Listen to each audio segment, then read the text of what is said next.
Hi, I'm Dave Cote of Dave Cote Photography. And you know, I've been using Lightroom for, well, since about 2010, actually about 2009. So it's been, this is 2020, so it's been 11 years or so. And I've always done most of my processing in Lightroom, except in the past couple years where I've begun to branch out into using Photoshop. One of the things that I've historically have always done in Lightroom has always been to do color corrections using the white balance panel. If you go up here to the develop module in Lightroom and then you go to your basic panel, one of the areas right here, it's the third one down, is white balance. And you can adjust your white balance, and you can change the temperature, and you can change even the tint. And I've always used that as a way to essentially, basically do color correction in my photographs. But it's always been more or less hit and miss, even with the eyedropper tool here, where you can use to try to find a neutral pixel to base your white balance off of.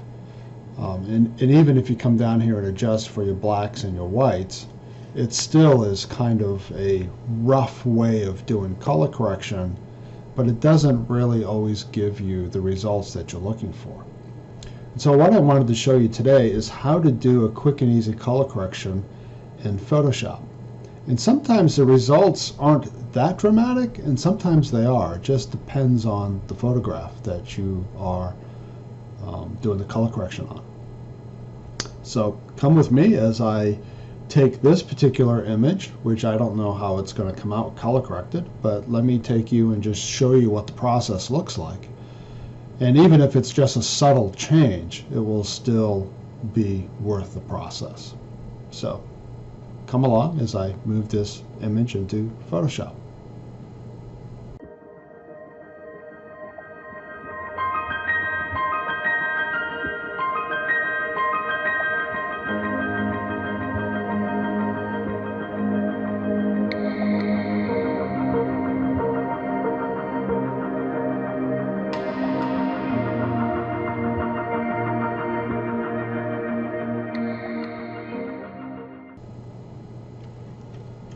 Okay, so I'm going to open this image up as a layer in Adobe Photoshop, and you can see it right there.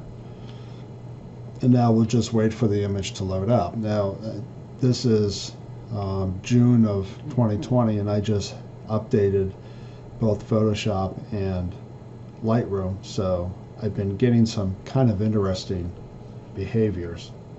And one of them is that sometimes it takes a little longer to load things up in Photoshop than I would expect them to. And there it is. Finally, the image is up there. So this is the image that I chose to work on. And again, it may not be that radically different once we've done color correction on it, but it's at least worth walking through and just showing you how to do all this. Now, when I first learned how to do color correction, I did it essentially through the curves adjustment layer. So if you open up a curves adjustment layer like I just did, just go down here to the adjustment layer icon here, and you can open up and pick an adjustment layer. In this particular case, I picked curves. But here in the curves adjustment layer, you'll see that there's three sets of eyedroppers. One of them looks like it has white ink. The other one, depending on how good your eyesight is, looks like it has gray ink. And then the topmost one looks like it has black ink. And what these are for is, these are for your black point, your white point, and your middle gray, your 50% gray. But I find that I have the same problem here that I do in Lightroom, in that it's an approximation. It's what your best guess is. So for instance, if I was to guess where a white point might be, I could say, well, you know, the cloud up here looks pretty white, so let me go ahead and pick the cloud. And you see that there was a minor adjustment made.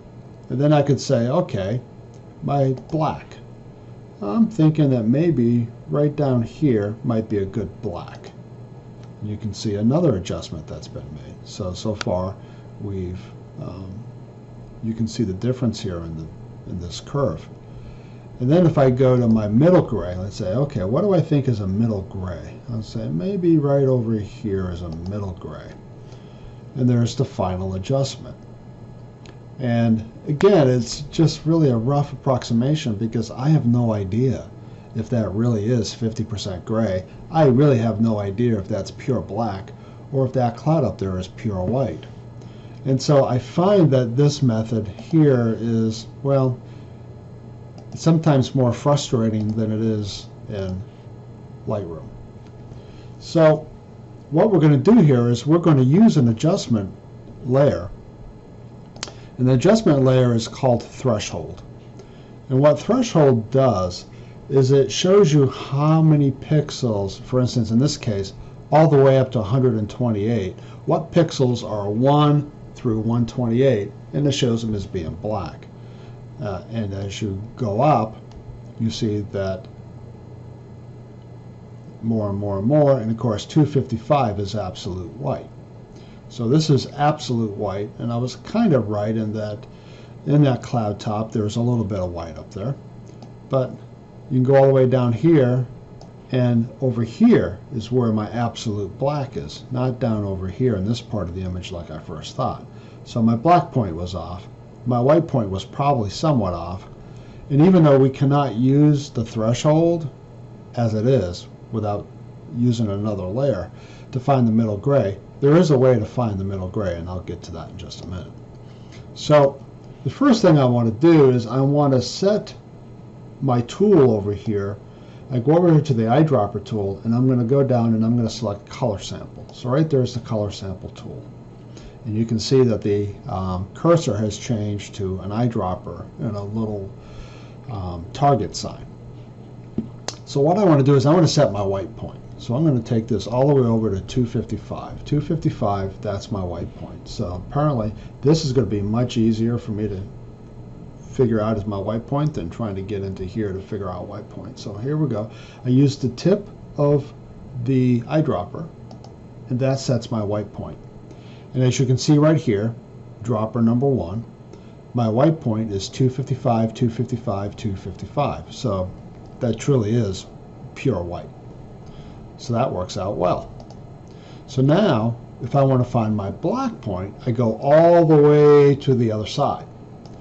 And whatever the black points are that we see here, and we see one right here, which is what I'm going to focus in on, that is my black point. So I'm just going to zoom that puppy up, and I'm going to come in here and I'm just going to hit boom. And as you can see, my RGB values are 0, 0, 0. So that truly is pure black. So that's good.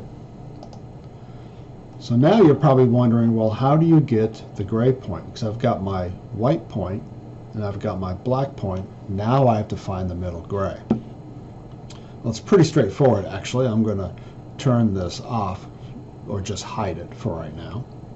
Because again, these points are independent of this layer. So I don't need that layer on or off. So I'm going to turn it off right now so that we can look at how to get the gray point. So what I'm going to do is I'm going to just click on this background layer just to highlight it, because I'm going to add a new layer. And it's just a straight, simple layer. It's not an adjustment layer. It's just a regular layer. And what I'm going to do is I'm going to go up here to the edit. I'm going to click on it. Yep, highlight it. Go up here to edit. And then I'm going to go into the fill. And I'm going to fill this with 50% gray at 100% opacity. Then of course my image is going to go to total gray. And you're wondering, well, what do we do with this? Well, here's the thing, is we're going to go and we're going to change the blend mode. So you're going to come over here to the blend mode section of the layers panel right here, and we're going to change this blend mode to difference. And what this is going to do is anything that shows up as pure black in here is 50% gray. And then anything above that or below that 50% is going to show up as these different colors. All that we're concerned about is the colors that show up in this difference blend mode as pure black, because that's our 50% gray points. So now I'm going to turn back on the threshold, and you see it right here, and I'm going to go here and I'm going to open up the properties. And what we're going to do here is, depending on where you left it last, it may be something like this, but anyways, you're going to go all the way here to the very, very end. And what I'm going to look for here is anything that, if there's any points in here, that might be something like 50% gray. So I'm going to expand this thing, and I'm just looking for any black points, anything that might be black, because that will tell me if it's 50% gray. And I don't see any. Oh, wait, there's 2 points right here. 2 points right there that are 50% gray. So let's see, where are they? They're right there. So let's see if we can expand them. Yeah, there's a whole bunch in here. Again, we're going down to the pixel level, and that's okay. So I'm going to sit here and I'm going to click on that pixel right there. So that pixel right there, 001, number 3. So that's as close to absolute gray as I can get on this particular guy. So now I'm going to scroll this way. So we got our white point, our black point, and our 50% gray point. So I don't need these 2 layers anymore, so I can just go ahead, highlight them, and then just drag them down here to the trash can and get rid of them, which they'll get rid of here in a minute. Like I said, Photoshop is a little bit slow sometimes. There we go. And this is the new version. It's supposed to be corrected. These things are supposed to be fixed. But anyways, so we're going to go back to our curves adjustment layer. So I'm going to reopen that up. And now, because I have these points identified, I can now use my eyedroppers and click on those points, and we'll have a true black point, a true white point, and a true 50% gray.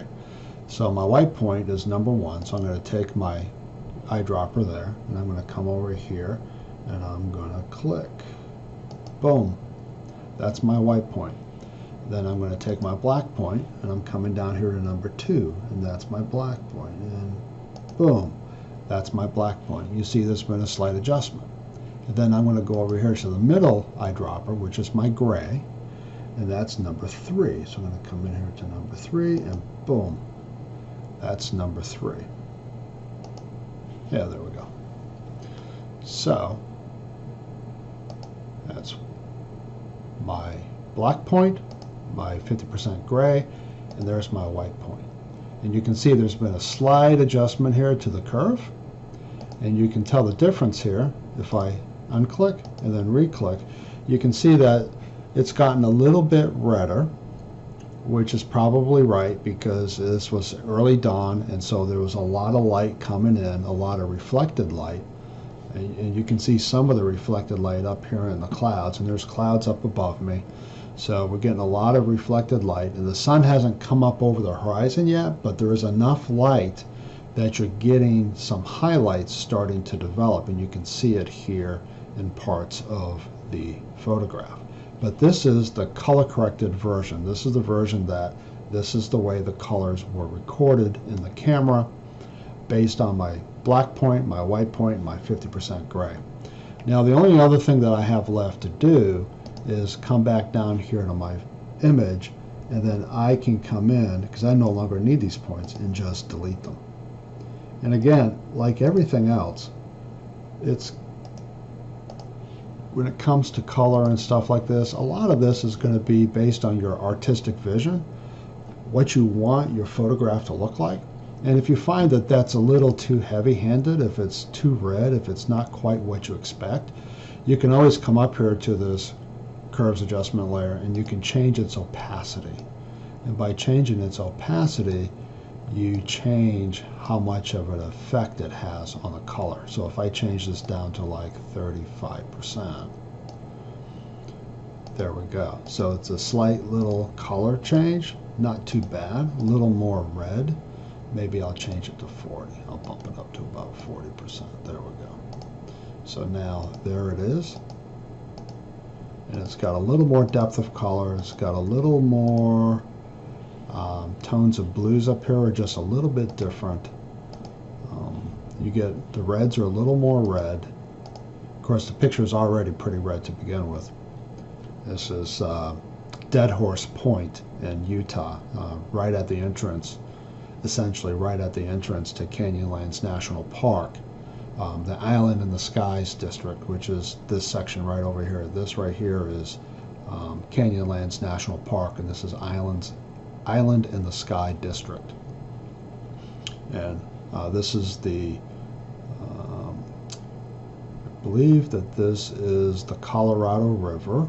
Yes, this is the Colorado River, and it's flowing down, and it meets up with the Green River somewhere down over here somewhere. But anyways, so this is early morning, just before the sun peaks out at Dead Horse Point State Park in Utah, which is just north of Moab, and at Canyonlands National Park. And again, come back, change.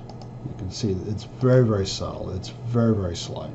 And if I was going to be continue on to process this picture, I would just retype this as color correction, just so that I know what that layer is. So that's pretty much it. It's a pretty simple process. It doesn't take very long. You know, this is taking a little bit longer than it usually would because I'm explaining the process as I go through, but it only takes me 2 or 3 minutes to actually go through this process and do it. And my guess is it will only take you that many minutes as well. So I hope you found this helpful, and we'll talk with you later. Thank you.